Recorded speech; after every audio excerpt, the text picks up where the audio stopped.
사람에게는 자신이 태어난 이 생일이 있습니다. 그리고 다른 기념일들은 다 잊어버리도 자기 생일은 잊을 수가 없습니다. 그렇다면 10월 31일은 여러분 무슨 날일까요? 누구의 생일일까요? 지금으로부터 약 500년 전에 1517년 10월 31일 루터가 독일의 이 비텐베르크 대학교의 정문에 95개 조항의 이 반박문을 붙입니다. 쉽게 말하면 대자보 항의문을 붙이게 되죠. 이날이 바로 종교개혁이 공식적으로 시작된 날입니다. 그래서 10월 31일은 개혁교회, 즉 개신교회의 이 생일이다라고 할 수가 있습니다.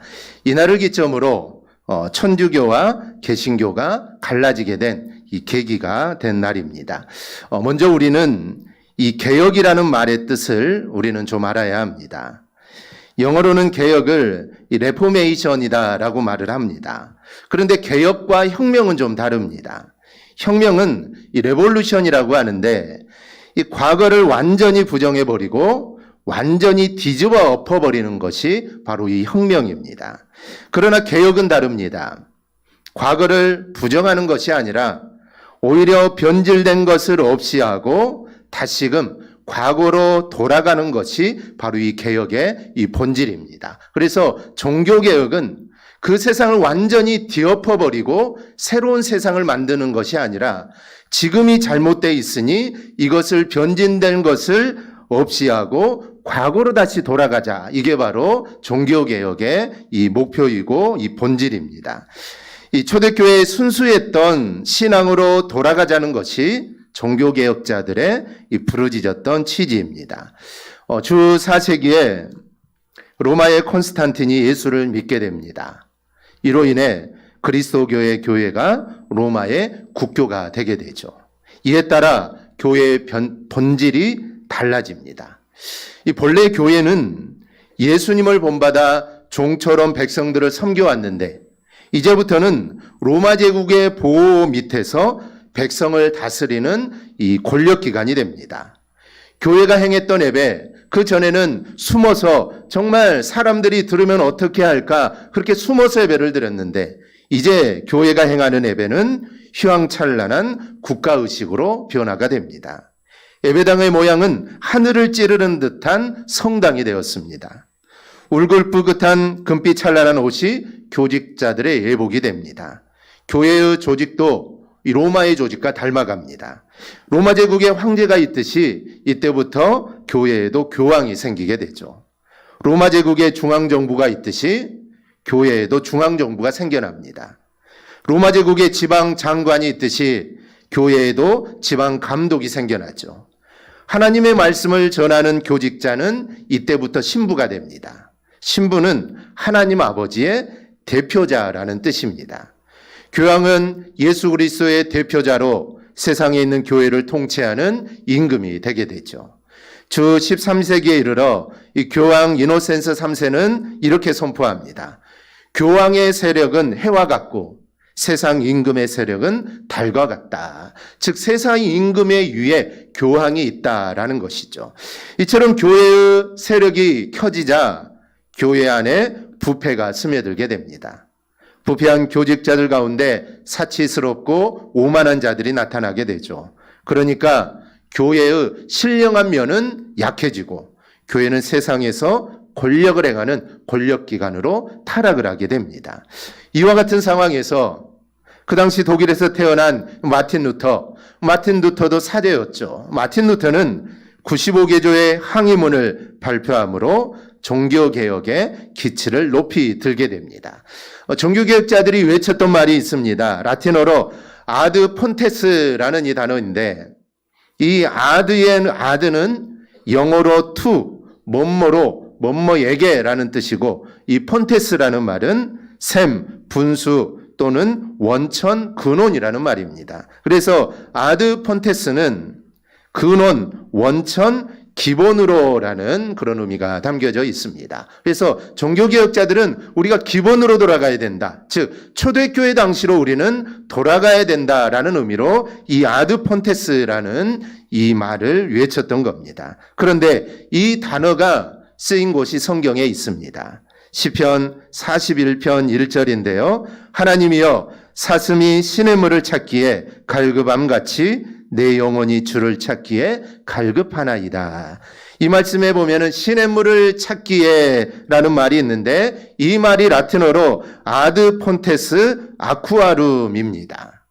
즉 물은 생명의 근원이고 물이 없으면 우리 인간은 살 수가 없죠. 그래서 생명을 유지해 나가기 위해 정말 사슴이 본능적으로 물을 찾아 마시듯이 우리의 믿음도 예수 그리스도, 즉 말씀을 끊임없이 우리는 찾아야 한다라는 것입니다. 즉 사슴이 물을 찾아서 그 물에로 가듯이 우리도 마찬가지로 말씀으로 우리는 돌아가야 한다라는 것입니다. 이게 바로 종교개혁의 이 정신인 것입니다.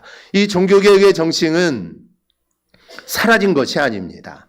500년 전에 그때 한번 우리가 그때로 돌아가자, 바로 초대교회로 그 말씀으로 돌아가자, 그때 외쳤던 그 말씀은 그때 한번 외치고 끝나는 것이 아니라 지금도 여전히 계속해서 외쳐지고 있습니다. 오늘도 외쳐져야 합니다. 우리는 말씀으로 돌아가야 합니다. 그리고 초대교회의 그 모습으로 우리는 돌아가야 합니다. 우리가 말씀을 사도행전을 통해 이 초대교회의 교회의 모습들을 우리가 보게 되는데 바로 그 모습으로 우리는 돌아가야 한다. 그 돌아가기 위해서는 말씀이 우리 안에 늘 살아 있어야 우리가 우리의 지금의 모습, 우리가 부패에 있고 만약에 타락에 있다면 우리가 그때로 돌아갈 수 있다라는 것입니다. 이 사람은 대부분 이 도전 정신을 갖고 살아갑니다.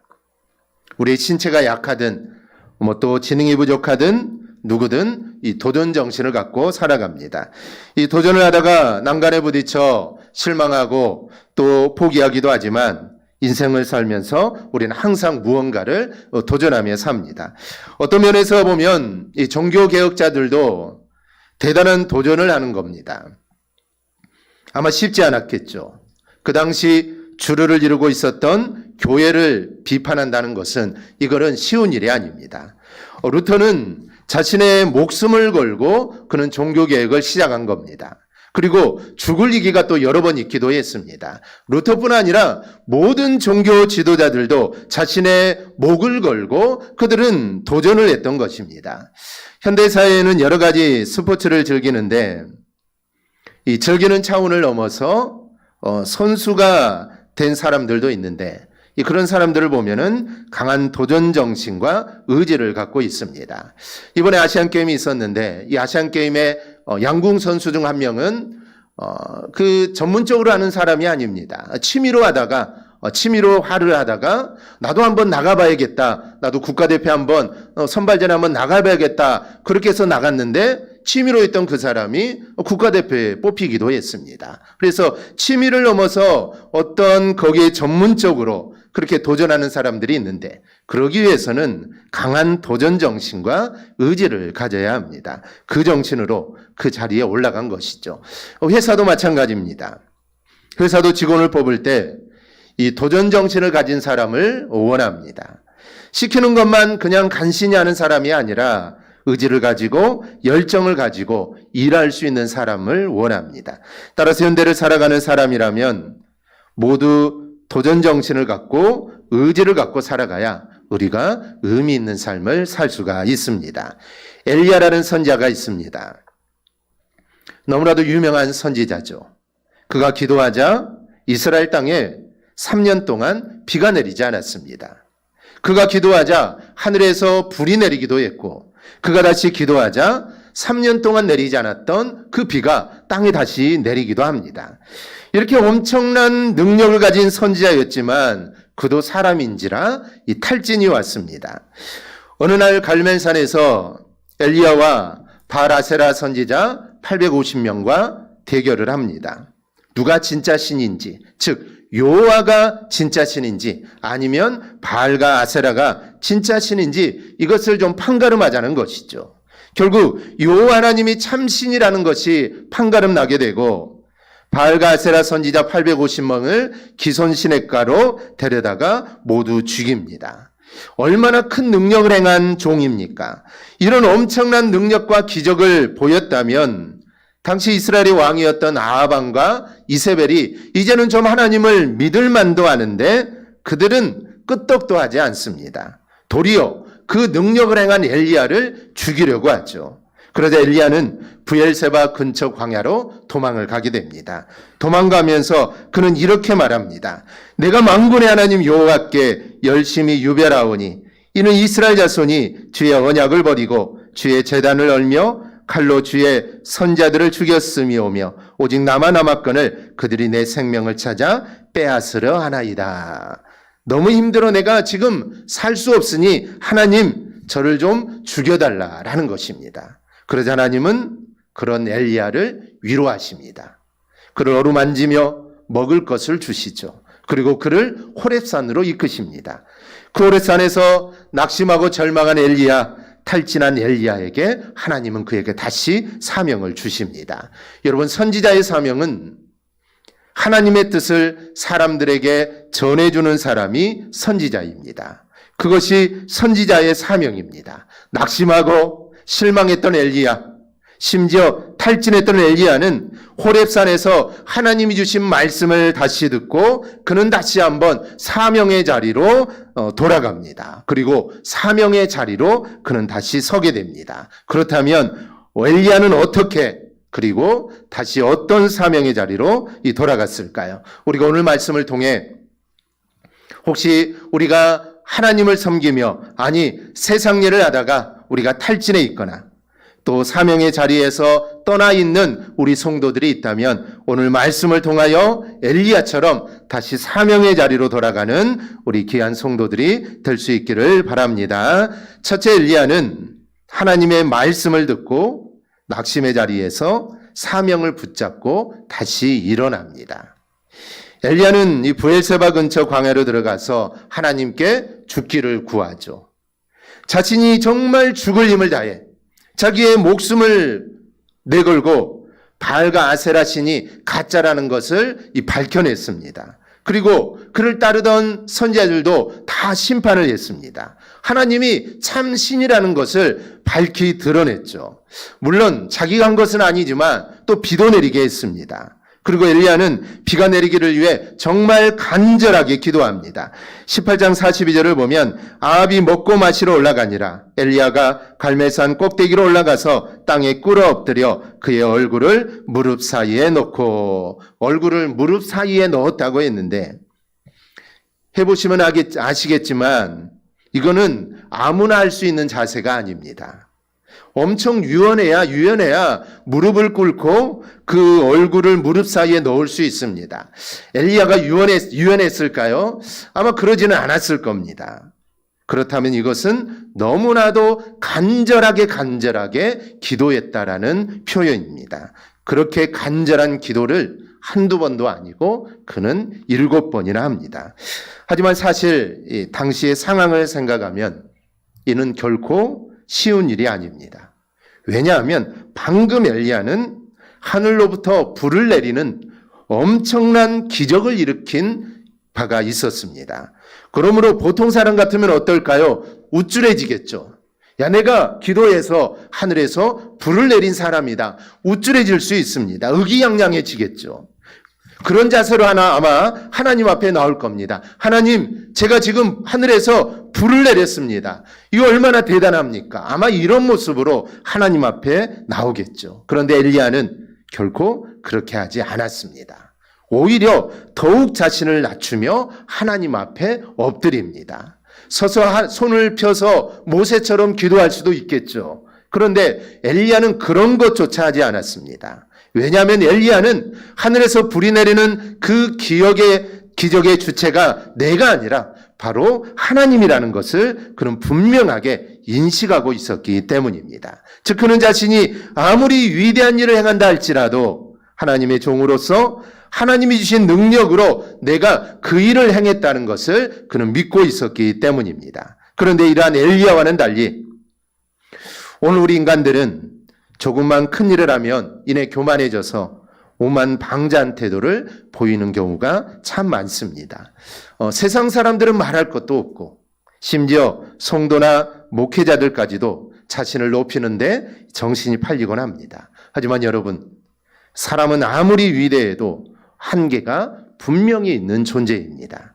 하나님이 능력을 주시지 않으면 여러분, 우리는 아무것도 할 수 없습니다. 엘리야가 하늘에서 불을 내리고 기도해서 비가 오지 않게 하고 또 기도해서 비를 내리게 했지만 이것은 하나님이 능력을 주셨기 때문에 엘리야가 그 일을 하게 된 것입니다. 하나님이 능력을 주지 않으면 우리는 아무것도 할 수가 없습니다. 그러므로 우리는 하나님이 나에게 이런 능력을 주셔서 정말 나는 아무것도 할 수 없고 나는 정말 할 수 있는 게 하나도 없지만 하나님이 나에게 이런 능력을 주셔서 내가 이 일을 하고 있다. 나에게 하나님이 이런 직분을 주셔서 내가 이 직분을 감당하고 있다라는 것을 알고 우리는 늘 하나님께 감사를 드리고 하나님께 영광을 돌리는 우리의 삶이 되어야 될 줄 믿습니다. 엘리야는 이러한 자신을 알았기 때문에 그는 아합에게 호의를 베풉니다. 아마 엘리야는 우리 같으면 아합은 보기도 싫을 것입니다. 그런데 엘리야는 아합에게 호의를 베풀죠. 이 능력은 내 능력이 아니기 때문에 아합에게 호의를 베풉니다. 이제 비가 곧 올 거니 비에 젖지 않게 마차를 타고 조심해서 가라는 것입니다.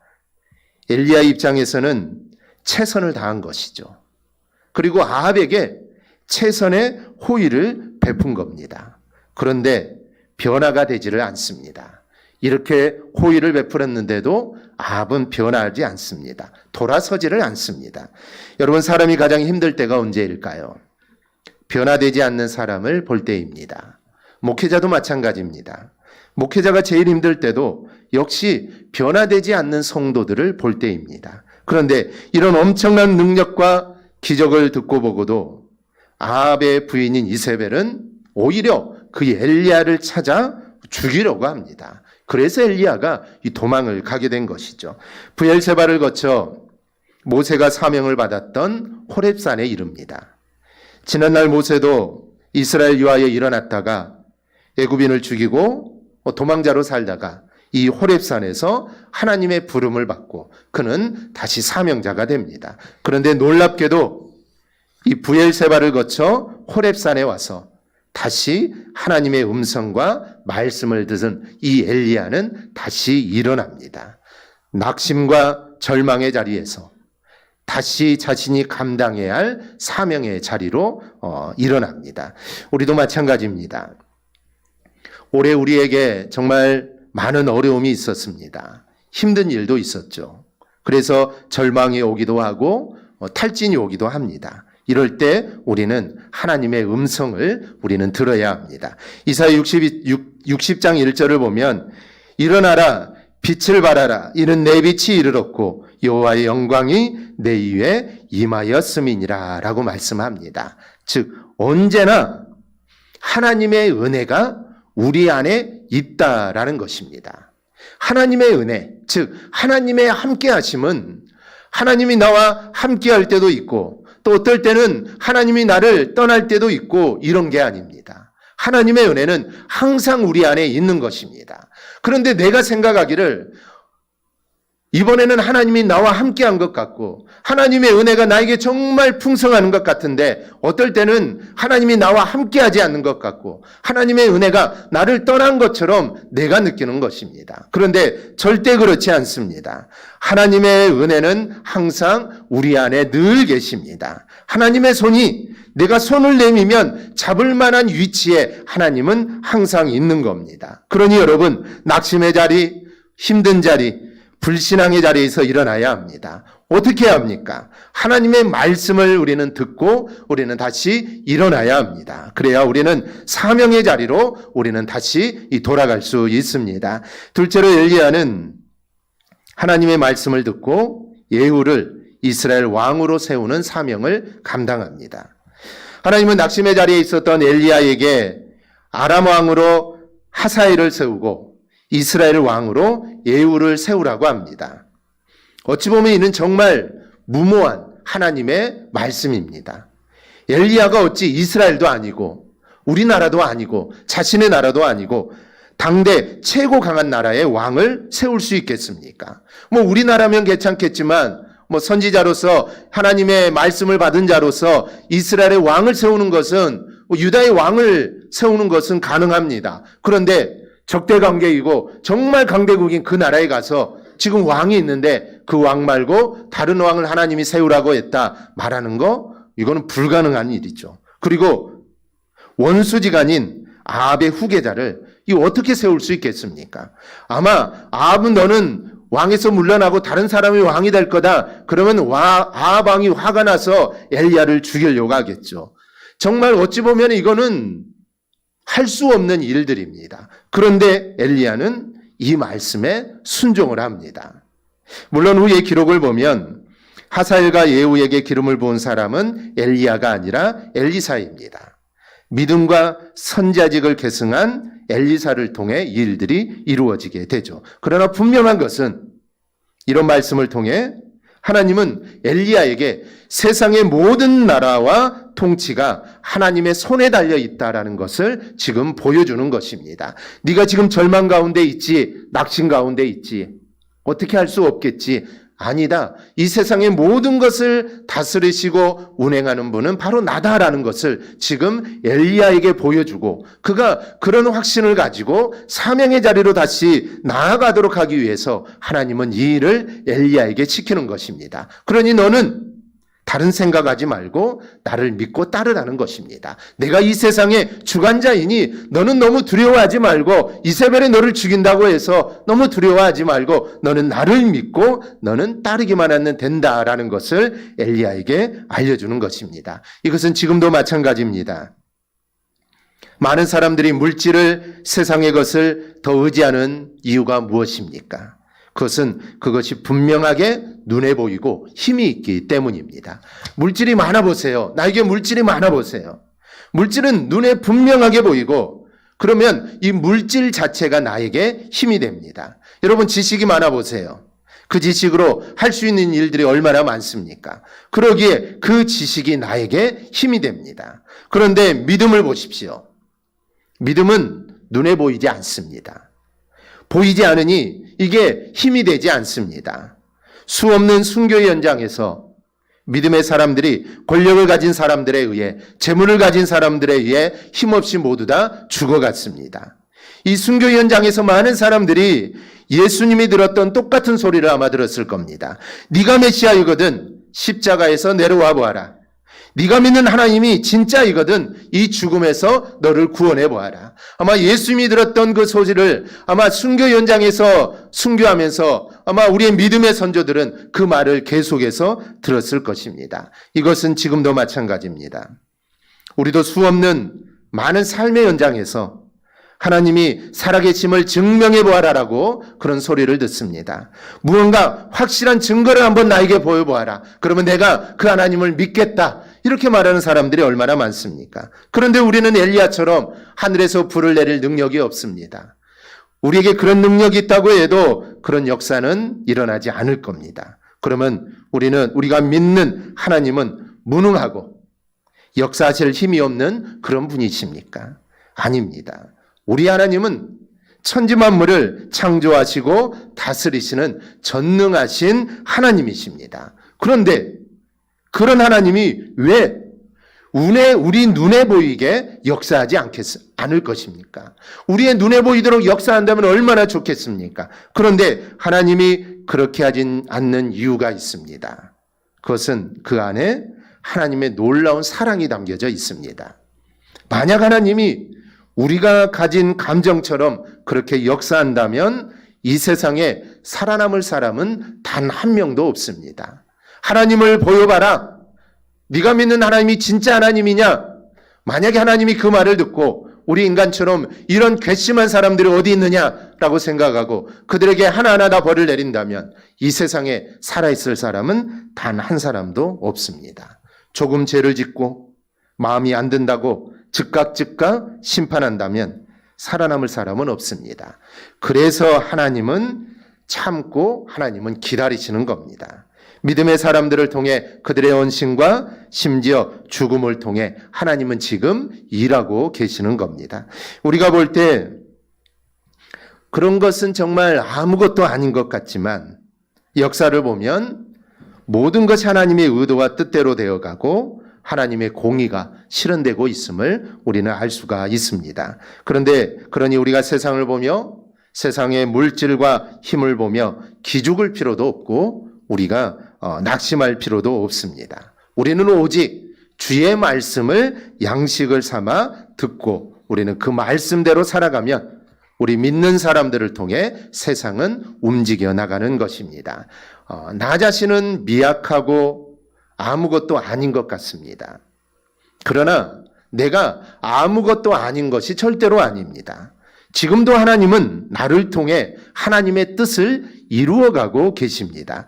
내게 아무런 힘과 능력이 없는 것 같지만 말씀에 순종하는 그 한 사람을 통해 하나님의 뜻이 이 땅에 이루어져 갑니다. 하나님의 의도와 계획이 이루어져 가는 것입니다. 그러니 내가 얼마나 중요한 사랑입니까? 나를 통해 지금 하나님의 일이 이루어지고 있으니 나 한 사람은 너무나도 중요한 사람입니다. 그러니 세상을 보며 낙심하거나 세상의 것을 보고 실망할 필요가 없습니다. 우리는 오직 믿음으로 일어나 우리는 살면 됩니다. 그러면 하나님의 일을 우리는 이룰 수 있게 됩니다. 셋째로 엘리야는 낙심의 자리에서 일어나 엘리사를 자신의 후계자로 세우는 사명을 감당합니다.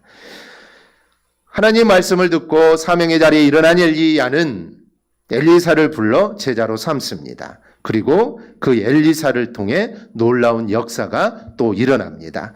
1970년, 80년대 한국교회의 폭발적인 부흥이 일어난 배경에는 한국에 들어왔던 선교사들이 학교를 세우고 또 학교를 운영하고 많은 어린이들에게 복음을 또 전했고 한국교회도 꾸준하게 이 주일학교에 관심을 가진 것이 이 주요되어서 1970년, 80년대 한국교회는 아주 폭발적으로 부흥을 이루게 됩니다. 1990년대를 거치면서 한국교회 성장이 멈추었다라고 하지만 여전히 한국교회가 그 힘을 유지할 수 있었던 이유는 1970년대, 80년대 왕성했던 주일학교 어린이들이 자라난 것이 그 원동력이 된 것입니다. 그런데 1990년대를 거치면서 이 교회마다 주일학교가 쇠퇴하기를 시작합니다. 한 보고서에 의하면 코로나19 이전에 주일학교가 존재하는 교회의 숫자가 한국교회의 약 50%가 안 되었다라고 합니다. 즉 코로나 전에 19 전에도 주일학교가 없는 교회가 한국교회 절반 정도는 아예 주일학교가 없었습니다. 그런데 이 코로나19를 거치면서 이제 이게 더 어려워졌다라는 것이죠. 1980년대만 하더라도 주일학교가 한 200명 정도는 돼야 제법 주일학교가 크다라는 소리를 들었습니다. 그런데 지금은 50명만 넘어도 그 교회는 주일학교가 큰 것입니다. 그만큼 아이들의 숫자, 출산율도 줄어들고 있고 그럼 여러 가지 이유로 인해 주일학교 아이들의 숫자도 많이 줄어듭니다. 70년대, 80년대 그때 당시만 해도 밖에 놀 수 있는 것들이 많지 않았습니다. 근데 교회 오면은 얼마나 놀 수 있는 것도 많고 먹을 것도 많고 어쩌면 그때는 교회가 참 놀 수 있는 곳 너무나 좋은 곳이었습니다. 그래서 세상에서 노는 것보다 교회 가서 친구들과 함께 노는 게 어쩌면 그때는 더 재미있었죠. 근데 지금은 그렇지 않죠. 지금 세상에 노는 게 얼마나 더 재밌습니까? 세상에 즐길 것들이 아이들이 즐기고 놀 것들이 얼마나 많습니까? 그래서 아이들이 교회에 와서 하나님 말씀을 듣고 교회에 와서 놀고 교회에서 지내는 것이 그렇게 즐겁지 않습니다. 그래서 세상으로 많이 가게 되죠. 그래서 그러지 하지만 지금도 아이들 교회에 와서 예배드리고 하루 종일 교회에 있는 아이들이 있습니다. 얼마나 기특한지 모릅니다. 밖에 나가서 충분히 재미있게 놀 수 있는데 그래도 교회 안에서 놀고 교회 안에 친구들과 함께하는 거 이게 얼마나 귀한 모습인지 모릅니다. 한국교회는 지금 다음 세대가 없어져 가고 있습니다. 그러면 한국교회의 미래는 없는 것입니다.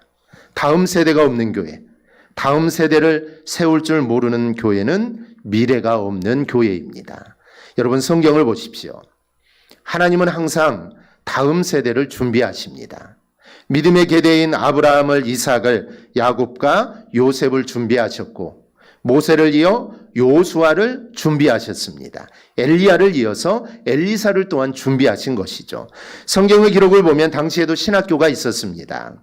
그래서 신학생도들을 키워냈죠. 그렇게 하나님은 다음 세대를 준비시켰고 그 중요성을 안 엘리야도 절망의 자리에서 일어선 것입니다. 그리고 하나님이 명하시는 대로 자신의 뒤를 이을 다음 세대를 준비시키는 사명을 감당합니다. 그래서 하나님의 역사는 끊이지 않고 계속해서 이루어지게 됩니다. 디모데후서 2장 1, 2절을 보면 다음 세대를 준비하는 것이 얼마나 중요한지를 이렇게 설명합니다. 우리 한음성으로 함께 보겠습니다. 내 아들아, 그러므로 너는 그리스도 예수 안에 있는 은혜 가운데서 강하고 또 내가 많은 증인 앞에서 내게 들은 바를 충성된 사람들에게 부탁하라. 그들이 또 다른 사람들을 가르칠 수 있으리라. 아멘. 이런 원리를 따라 사도 바울은 디모데를 자신의 제자로 삼았고 디모데는 또 많은 사람들을 제자로 삼아 초대교회에 큰 영향력을 발휘하게 됩니다. 물론 예수님도 12명의 제자로 삼아 자신의 일을 계승을 하게 됩니다. 그리고 넓게 보면 우리도 그분의 뜻을 계승하는 우리 모두는 다 제자입니다. 그러니 엘리야가 낙심의 자리에서 사명의 자리로 일어나 엘리사를 제자로 삼은 것처럼 우리에게도 이러한 일들이 계속해서 이어져야 합니다. 국내 한 시장조사 기관에서 전국에 거주하는 10대에서 60대까지의 사람을 대상으로 이 체중에 대한 설문조사를 했습니다. 조사 결과 90%의 사람들은 자신이 뚱뚱하다라고 생각을 했고 그래서 다이어트가 필요하다라고 이렇게 대답을 합니다. 물론 그중에는 우리가 봤을 때 날씬한 사람도 있겠죠. 그런데 자기가 인식하기에는 10명 중에 9명은 자신은 뚱뚱하다라고 인식을 한다는 것이죠. 이 취업정보 사이트 커리어넷의 조사에 따르면 대한민국 국민의 80%가 이 다이어트를 해본 경험이 있고 또 직장인의 64%는 외모가 이 직장 생활에 영향을 미친다라고 이렇게 이 대답을 합니다. 심지어 우리나라 대학생들의 84%는 외모가 뛰어날수록 취업도 잘 된다라고 이렇게 생각을 해서 이 스펙을 쌓는 것 못지않게 외모 관리와 성형에도 큰 관심을 가지고 있습니다. 이런 외모 지상주의적인 성향은 지난 10년 동안 유난히 심해졌다라고 이렇게 말을 합니다. 그런데 어거스틴은 사람의 존재에 대해 이렇게 말을 합니다. 인간은 높은 산과 바다의 거대한 파도와 굽이치는 강물과 광활한 태양과 무수히 반짝이는 별들을 보고 경탄하면서 정작 가장 경탄해야 할 자기 자신의 존재에 대해서는 경탄하지 않는다라고 말을 합니다. 우리가 세상의 만물을 보면서 얼마나 경탄을 합니까? 얼마나 놀랍니까? 중국에, 장각에, 아니, 우리 갈 수 없지만 금강산을 본다면 아마 우리는 입을 벌리고, 와, 정말 대단하다. 하늘의 별들, 만약에 우리가 우주선을 타고 만약에 우주로 나간다면 우리는 입을 다물어지지 않겠죠. 우주에서 지구를 보면 얼마나 대단합니까? 광활한 우주를 보면, 와, 정말 대단하다. 경탄을 하죠. 그런데 우리 인간, 즉 내 자신을 보면서는 그렇지 않는다라는 것입니다. 우주의 그 모든 것보다 어찌 보면 우리 인간, 내 자신의 존재가 더욱더 놀라고 경탄할 일이라는 것이죠. 하나님은 우리를 그렇게 창조하신 것입니다.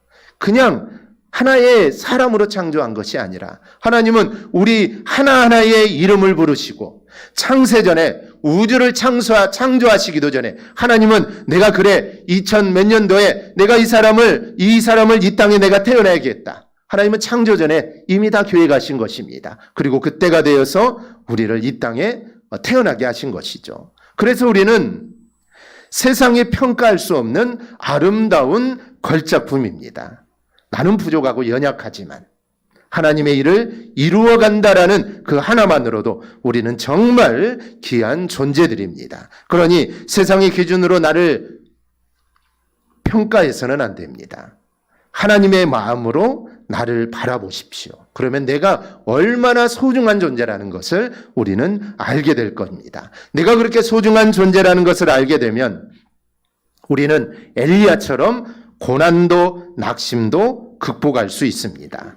그리고 하나님이 주신 사명으로 우리는 나갈 수 있게 되는 것입니다. 내가 이렇게 소중한 사람이고 내가 이렇게 중요한 사람이고 하나님이 나를 이렇게 소중한 사람으로 만들었다라는 것을 내가 알게 된다면 그 하나님이 나에게 맡긴 사명, 나는 이걸 가지고 가야겠다. 좀 낙심스럽고 좀 실망스럽고 좀 할 수 없을 것 같지만 아닙니다. 내가 그런 존재라는 것을 알게 되면 우리는 다시 일어설 수 있게 되는 것입니다. 올 한해도 이제 2달에 밖에 남지 않았습니다. 남은 2달도 아니 평생 동안 믿음으로 하나님이 주신 사명을 우리가 잘 감당할 수 있기를 바랍니다. 그러기 위해서는 말씀을 들어야 합니다. 하나님의 말씀을 들어야 합니다. 하나님의 말씀이 절망 가운데 있는 나를 낙심 가운데 있는 나를 다시 일으켜 세워주는 것은 오직 하나님의 말씀밖에 없습니다. 그래서 하나님 말씀을 들을 수 없는 상황 속에서도 우리는 계속해서 하나님 말씀을 우리는 들어야 합니다. 요즘 얼마나 좋은 세상입니까? 내가 하나님 말씀을 듣겠다는 마음만 있다면 얼마든지 하나님 말씀을 볼 수도 있고 얼마나 하나님 말씀도 들을 수 있습니다. 종교개혁이 일어났을 그 당시에는 일반 사람들은 성경을 볼 수가 없었습니다. 성경은 어디에서 볼 수 있을까요? 성당을 가야 합니다. 사제가 읽어줄 때, 사제가 성경을 읽어줘야만 그때서야 귀로 성경을 들을 수 있게 되는 것이죠. 그만큼 성경을 볼 수가 없었다라는 것이죠. 그것 또한 종교개혁 하나의 원인 중에 하나 있는데요. 종교개혁 이후에는 이제 인쇄술이 발달하게 되고 누구나 성경을 읽을 수 있는 기회가 주어집니다. 그때는 라틴어로 성경이 되어 있었죠. 그래서 라틴어를 공부한 사제들만 성경을 볼 수 있습니다. 일반 사람은 라틴어를 모르니 성경이 있어도 볼 수가 없죠. 그래서 종교개혁자들은 그 성경을 독일어로 자기 나라 언어로 번역을 하기 시작을 하죠. 그래서 많은 사람이 성경을 읽을 수 있도록 해주었던 것입니다. 우리는 언제든지 성경을 읽을 수 있고 언제든지 하나님 말씀을 들을 수 있습니다. 이런 좋은 세상에 우리가 살고 있지 않습니까? 그래서 우리가 낙심될 때, 절망 가운데 있을 때, 내가 정말 내 믿음이 정말 낮아지고 정말 구렁텅이에 들어갈 때 우리는 그때 하나님 말씀을 듣고 하나님 말씀을 읽어야 합니다. 그러면 우리의 믿음이 다시 소생되고 우리가 하나님 앞으로 다시 나올 수 있습니다. 그러면 그렇게 하나님 앞으로 나올 때 우리는 하나님의 주신 사명을 붙잡고 우리는 나아갈 수가 있습니다. 순종할 수 있는 힘이 바로 그곳에서 나오는 것입니다. 그러면 하나님의 일을 우리가 이룰 수 있습니다. 우리 모두 이 사실을 기억하고 정말 어려운 삶 속에서도 늘 말씀 붙잡고 살아 하나님께 귀하게 쓰임받는 우리 성도들이 되기를 주님의 이름으로 축원합니다. 아멘. 기도하겠습니다.